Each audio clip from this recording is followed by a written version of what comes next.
ഒരു കോഴിക്കോടൻ രുചിയുടെ പുതിയൊരു വീഡിയോയിലേക്ക് എല്ലാവർക്കും സ്വാഗതം. ഓണമല്ലേ വരുന്നത്. ഓണസദ്യയ്ക്ക് ഒഴിച്ചുകൂടാൻ പറ്റാത്തൊരു വിഭവമാണല്ലോ സാമ്പാർ. അപ്പം തേങ്ങ വറുത്തരച്ചിട്ട് സാമ്പാർ ഉണ്ടാക്കുന്നതാണ് ഇന്ന് വീഡിയോയിൽ ഇട്ടിട്ടുള്ളത് കേട്ടോ. അപ്പോൾ ഈ സാമ്പാറിന് എടുത്ത കഷ്ണങ്ങൾ ഒരു 7 വെണ്ടയ്ക്ക എടുത്തിട്ടുണ്ട്, 2 ക്യാരറ്റ്, 3 പച്ചമുളക്, ഒരു സവാള, ഒരു കിഴങ്ങ്, 3 മുരിങ്ങാക്കായ, നല്ലോണം പഴുത്തിട്ടുള്ള 2 തക്കാളി, അതുപോലത്തെ കപ്പിന് ഒരു 3/4 കപ്പ് പരിപ്പ് എടുത്തിട്ടുണ്ട്. ഇനി ഇതിൽ ക്യാരറ്റ്, ഉള്ളി, കിഴങ്ങ്, പരിപ്പ് ഇതൊക്കെ കഴുകിയിട്ട് മുറിച്ചിട്ട് കുക്കറിൽ ഇടുക. അപ്പോൾ പച്ചമുളക് അതിലേക്ക് ഇടുക. എന്നിട്ട് ഒരു 1/2 ടീസ്പൂൺ മഞ്ഞൾപ്പൊടി ഇട്ടിട്ട് കുക്കറിൽ 2 വിസിൽ കയറ്റിയെടുക്കുക കേട്ടോ.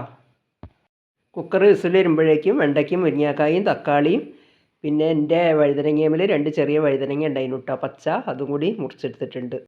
ഇനി ഈ സാമ്പാറിലേക്ക് വറുക്കാൻ വേണ്ടിയിട്ട് ഒരു കഷ്ണം കായം, 1/2 ടീസ്പൂൺ പരിപ്പ്, 1/2 ടീസ്പൂൺ ഉഴുന്ന് പരിപ്പ്, 1/4 ടീസ്പൂൺ ഉലുവ, 10 വെളുത്തുള്ളി അല്ലി, 3 ചുവന്നുള്ളി, കുറച്ച് കറിവേപ്പില, 1/4 ടേബിൾ സ്പൂണ് മല്ലി, 14 വറ്റൽമുളക്, 1/2 കപ്പ് തേങ്ങ ചിരകിയത്.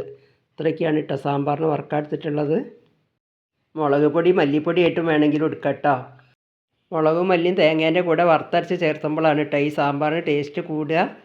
ഇനി ഈ മല്ലി മുളകൊക്കെ വറുക്കാൻ വേണ്ടി ഒരു ഇരുമ്പ് ചീനച്ചട്ടി അടുപ്പത്തേക്ക് വെച്ചിട്ടുണ്ട്. ആദ്യം ലേശം വെളിച്ചെണ്ണ ഒഴിച്ചെടുത്തിട്ട് ആ കായ ഒന്ന് മൂപ്പിച്ചെടുക്കണം. എല്ലാ ചേരുവകളും ഈ വറുക്കണേൻ്റെ കൂടെ തന്നെ ചേർത്തിട്ടുണ്ടല്ലോ, അതുകൊണ്ട് ഇനി സാമ്പാർ പൊടി ഈ കറിയിലിടില്ല കേട്ടോ. ഇപ്പോൾ ഈ കായ ഒന്ന് നല്ലോണം മൂത്ത് വന്നിട്ടുണ്ട്. ഇനി ആ ബാക്കിയുള്ള ഇൻഗ്രീഡിയൻസ് ഒക്കെ ഉണ്ടല്ലോ അതെല്ലാം കൂടി അതിലിട്ടിട്ട് നല്ലോണം ഒന്ന് മൂപ്പിച്ചെടുക്കുക. ഈ സമയത്ത് ഒരു നെല്ലിക്ക വലുപ്പത്തിൽ പുളി കുതിരാൻ വെക്കണേ, അത് ഞാൻ വീഡിയോയിൽ പിടിക്കാൻ വിട്ടുപോയതാണ് കേട്ടോ. ഇപ്പോൾ ഈ വെളുത്തുള്ളിയും ചുവന്നുള്ളിയും ഈ ചേരുവകളൊക്കെ ഒന്ന് നല്ലോണം മൂത്ത് വന്നിട്ടുണ്ട്. ഇനി ആ മല്ലിയും വറ്റൽമുളകും അതിലിട്ടിട്ട് നല്ലോണം ഒന്ന് മൂപ്പിച്ചെടുക്കണം. ആ മല്ലി നല്ലോണം തൊട്ടാലൊന്നും ഇങ്ങനെ പൊടിയണ ഒരു പാകം വരെ വറുത്തെടുക്കണേ.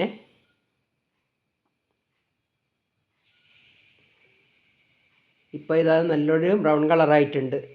ഇനി ആ 1/2 കപ്പ് തേങ്ങ ചിരകിയത് അതിലിട്ടിട്ട് നല്ലോണം ഒന്നതുപോലെ ഒരു ബ്രൗൺ കളറാവണ വരെ വറുത്തെടുക്കുക. ഈ തേങ്ങ വറുത്തരയ്ക്കുന്ന സാമ്പാറിന് അതിൻ്റെ വറവ് നല്ല പാകത്തിലായി കിട്ടണം, എന്നാലേ ഈ സാമ്പാറിന് നല്ല രുചി ഉണ്ടാവുള്ളൂ. ഇതൊക്കെ വറുത്തെടുക്കുന്ന സമയത്ത് ഗ്യാസ് ഒരു മീഡിയം ഫ്ലെയിമിൽ വെക്കണേ, മറ്റ് ഇത് കരിഞ്ഞു പോകാനുള്ള സാധ്യത ഉണ്ട്, ശരിക്കും മൂത്ത് കിട്ടില്ല. ഇപ്പോൾ ഇതാ നല്ലോണം മൂത്ത് വന്നിട്ടുണ്ട്. ഇനി ഗ്യാസ് ഓഫാക്കുക. നല്ലോണം ചൂടാറി തണുത്തതിന് ശേഷം മിക്സിയുടെ ജാറിലിട്ടിട്ട് നല്ല പേസ്റ്റാക്കിയിട്ട് അരച്ചെടുക്കുകയാണ് കേട്ടോ വേണ്ടത്. ഇനി ആ ചീഞ്ചട്ടിയിൽ തന്നെ കുറച്ച് വെളിച്ചെണ്ണ ഒഴിച്ചെടുത്തിട്ട് ആ വെണ്ടയ്ക്കും മുരിങ്ങക്കായും തക്കാളിയൊക്കെ ഒന്ന് വഴറ്റിയെടുക്കണം. ഒരു 5-8 മിനിറ്റ് വഴറ്റിയാൽ മതി. ആ വെണ്ടയ്ക്കേൻ്റെ കൊഴുപ്പൊക്കെ ഒന്ന് കുറഞ്ഞ് കിട്ടും. പിന്നെ കറിയിൽ ഇടുമ്പോൾ വല്ലാതെ അങ്ങനെ ഉടഞ്ഞു പോകില്ല കേട്ടോ, അങ്ങനെ വഴറ്റിയെടുക്കണതിനെ കൊണ്ട്. മത്തനും ഇളവനും പച്ചക്കായും ഒക്കെ സാമ്പാറിൽ ഇട്ടാൽ നല്ലതാണ് കേട്ടോ. ഞാൻ ഇവിടെ കുറച്ചാളതിനെ കൊണ്ട് കുറച്ച് സാമ്പാറേ ഉണ്ടാക്കുള്ളൂ, എന്നാലും ഇതൊരു 10 ആൾക്ക് കഴിക്കാനുള്ള സാമ്പാർ ഉണ്ടാവും ഉണ്ടാക്കി വരുമ്പോൾ. ഇപ്പോൾ ഈ മുരിങ്ങാക്കായും വഴുതനയും വെണ്ടയ്ക്കൊക്കെ ഒന്ന് വഴണ്ടി വന്നിട്ടുണ്ട്. ഇനി ആ ഒരു നെല്ലിക്ക വലുപ്പത്തിൽ പിഴിഞ്ഞ് വെച്ച പുളിവെള്ളം അതിലേക്ക് ഒഴിച്ചു കൊടുക്കുക. 1 ടീസ്പൂണ് ഉപ്പും ചേർത്തി കൊടുക്കുക. ഉപ്പ് തീരെ ഇട്ടില്ലേനല്ലോ, ഉപ്പ് ഇട്ട് കൊടുത്തിട്ട് നല്ലോണം ഒന്ന് ഇളക്കി യോജിപ്പിച്ചതിന് ശേഷം ഒരു മൂടി തടച്ച് വെച്ചിട്ട് ഒരു 5 മിനിറ്റ് ഒന്ന് വേവിക്കുക. ആ മൂടി വയ്ക്കുന്നത് ഞാൻ കാട്ടിയില്ല കേട്ടോ. ഇനി മൂടി തുറന്ന് നോക്കുക. അപ്പോൾ കഷ്ണമൊക്കെ നല്ലോണം വെന്ത് യോജിപ്പായിട്ടുണ്ട്. അതിൻ്റെ ഇടയ്ക്ക് കുക്കർ വിസിലൊക്കെ വന്നിട്ട് ഓഫാക്കിയിട്ടുണ്ടായിരുന്നു കേട്ടോ.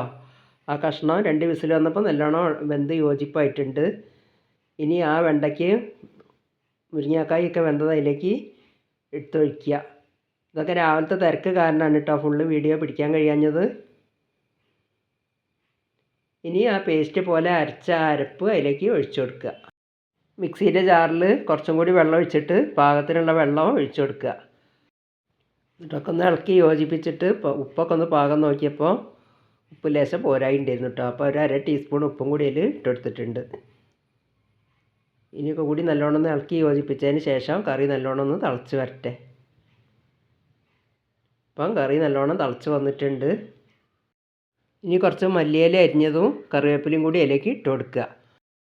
സാമ്പാറിൽ അരപ്പ് ഒഴിച്ച് കഴിഞ്ഞാൽ പിന്നെ വല്ലാതെ തിളപ്പിക്കരുത്. ഇതുപോലത്തെ ഒരു തുള്ളണ തള വന്നാൽ അന്നേരം ഗ്യാസ് ഓഫാക്കണം. അധിക സമയം തിളപ്പിച്ചാൽ സാമ്പാറിനൊരു കൊഴുപ്പില്ലാതെ ഒരു വെള്ളം പോലെയായി പോകും. ഈ സാമ്പാറിലേക്ക് ഒരു വറവ് ചേർത്താൻ ഒരു ചട്ടി അടുപ്പത്ത് വെച്ചിട്ടുണ്ട്. കുറച്ച് വെളിച്ചെണ്ണ ഒഴിച്ച് കൊടുത്തിട്ടേ ഉള്ളൂ കേട്ടോ. അതിലൊരു 1/2 ടീസ്പൂൺ കടുകിട്ട് പൊട്ടിക്കുക. കടുക് പൊട്ടി വരുന്ന സമയത്ത് 2 വറ്റൽമുളകും കുറച്ച് കറിവേപ്പിലയും മൂപ്പിക്കുക. തേങ്ങ വറുക്കാനും വെണ്ടയ്ക്ക വഴറ്റാനൊക്കെ വെളിച്ചെണ്ണ എടുത്തതിനെ കൊണ്ടാണ് കേട്ടോ കുറച്ച് വെളിച്ചെണ്ണ എടുത്തതെന്ന് പറഞ്ഞത്. ഇപ്പം കറിവേപ്പിലയും മുളകൊക്കെ നല്ലോണം മൂത്ത് വന്നിട്ടുണ്ട്. ഇനി ഇത് സാമ്പാറിലേക്ക് എടുത്ത് ഒഴിക്കുക. ഈ വറവ് ചേർത്തി കഴിഞ്ഞാൽ ഒരു മൂടി എടുത്തിട്ട് അടച്ച് വെക്കണം. എന്നാലേ ആ വറവ് ആ കറിയിലേക്ക് നല്ല സെറ്റായിട്ട് കിട്ടുള്ളൂ. അങ്ങനെ തനി നാടൻ രീതിയിൽ സൂപ്പർ ടേസ്റ്റിൽ തേങ്ങ വറുത്തരച്ച സാമ്പാറാണ് കേട്ടോ അവിടെ റെഡി ആയിട്ടുള്ളത്. അപ്പോൾ ഈ ഓണത്തിന് ഇതുപോലത്തെ ഒരു സാമ്പാർ എല്ലാവരും ഒന്ന് ഉണ്ടാക്കി നോക്കുകൊണ്ടു. സൂപ്പർ ടേസ്റ്റാണേ. ഇനി ഇന്നത്തെ ഈ ചെറിയ വീഡിയോ ഇഷ്ടപ്പെടുകയാണെങ്കിൽ ലൈക്ക്, ഷെയർ, സബ്സ്ക്രൈബ് ഒന്നും ചെയ്യാൻ മറന്നു പോകരുതേ.